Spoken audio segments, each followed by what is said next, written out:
Shalom saudara yang dikasihi Tuhan Yesus Kristus. Selamat malam, selamat berjumpa dalam renungan pada malam hari ini.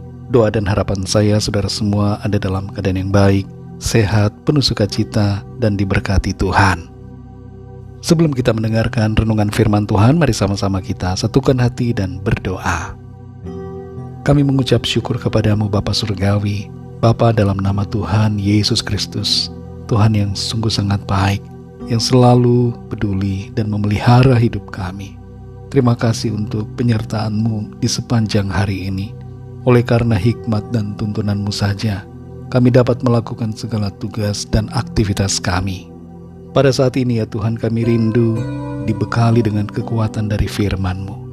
Berbicaralah ya Tuhan, kami rindu untuk mendengar. Berikan kami pengertian untuk memahami kehendak-Mu.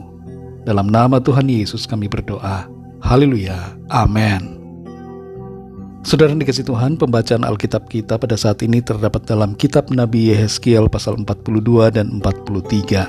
Saudara dapat membacanya secara pribadi setelah mendengarkan renungan ini. Saya akan membaca Yehezkiel 43 ayat 1-3. Tertulis demikian. Lalu dibawanya aku ke pintu gerbang, yaitu pintu gerbang yang menghadap ke sebelah timur. Sungguh, kemuliaan Allah Israel datang dari sebelah timur, dan terdengarlah suara seperti suara air terjun yang menderu, dan bumi bersinar karena kemuliaannya. Yang kelihatan kepadaku itu adalah seperti yang kelihatan kepadaku ketika ia datang untuk memusnahkan kota itu, dan seperti yang kelihatan kepadaku di tepi sungai Kebar, maka aku sembah sujud. Saudara dikasihi Tuhan, di dunia ini ada beberapa negara yang masih memiliki raja dan ratu. Salah satunya adalah Inggris, yang masih memiliki seorang ratu bernama Ratu Elizabeth II, yang pada saat ini berusia 96 tahun. Ada hal menarik berkaitan dengan Ratu Elizabeth II ini, yaitu mengenai bagaimana sikap yang boleh dan tidak boleh dilakukan ketika bertemu dengan sang ratu.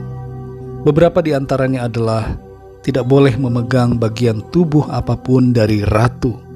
Tidak boleh menyalami tangan ratu kecuali disalami duluan.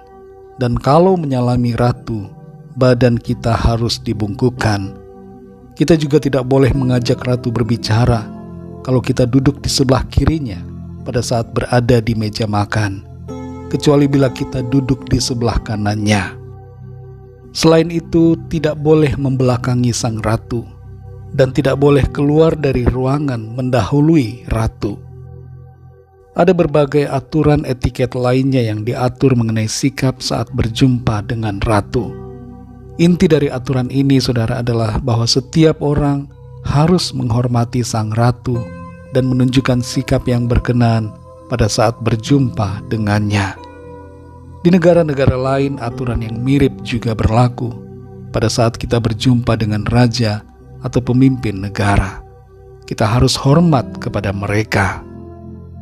Saudara yang dikasihi Tuhan, sehubungan dengan sikap hormat ini, kita perlu merenungkan bagaimana sikap kita terhadap Tuhan, Sang Raja alam semesta, pemimpin agung dari semua makhluk yang ada. Sudahkah kita bersikap takut dan hormat kepada Tuhan? Dalam Yehezkiel 43 ayat 1-3 ini, Nabi Yehezkiel mengalami suatu penglihatan tentang kemuliaan Tuhan yang masuk ke bait suci, dan ia meresponi kemuliaan Tuhan itu dengan sujud menyembah. Nabi Yehezkiel menunjukkan sikap takut dan hormat kepada Tuhan.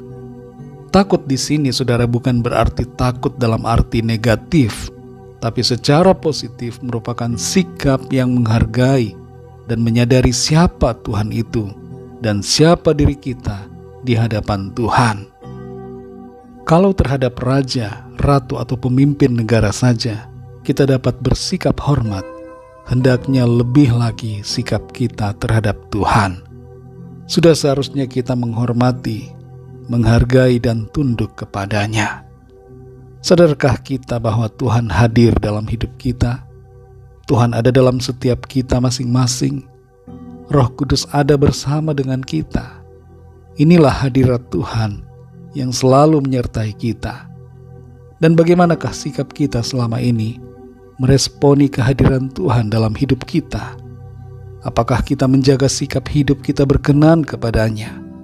Ataukah kita seenaknya saja hidup tanpa menghormati kemuliaan Tuhan? Saudara yang dikasihi Tuhan, menghormati Tuhan adalah sebuah kewajiban bagi setiap kita manusia, sebab Dia adalah pemilik dari kehidupan kita. Mari kita bersikap yang benar. Hiduplah dalam takut akan Tuhan, taatilah firman-Nya, kasihi Tuhan, dan hormati Dia dalam kehidupan kita.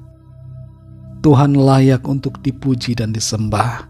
Ia layak diagungkan, sebab Dia adalah Tuhan, pencipta alam semesta. Mari kita berdoa, saudara. Bapa kami yang di sorga, Bapa, dalam nama Tuhan Yesus Kristus, kami mengucap syukur untuk firman-Mu yang sudah kami dengar pada saat ini, yang mengajar dan berbicara kepada setiap kami, untuk kami menyadari bahwa Engkau hadir bersama-sama dengan kami.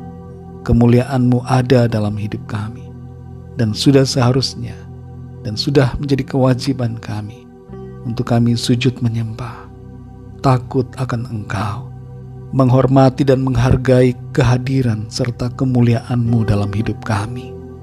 Ajar kami Tuhan untuk tidak hidup seenaknya, mengikuti keinginan kami sendiri, tapi menyadari akan keberadaan Tuhan dan menyadari siapa diri kami, sehingga kami hidup dalam takut akan Engkau, hormat dan selalu mengasihi Engkau ya Tuhan Yesus.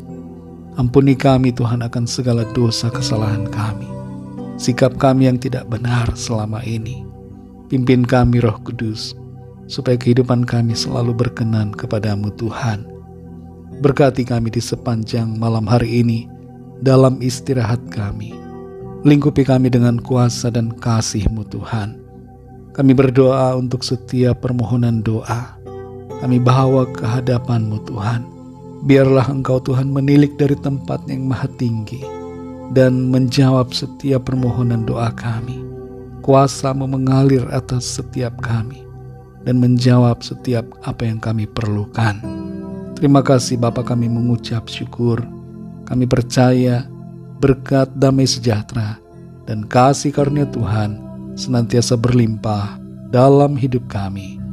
Dalam nama Tuhan Yesus Kristus, Tuhan dan Juru Selamat kami sudah berdoa dan mengucap syukur. Haleluya, amin.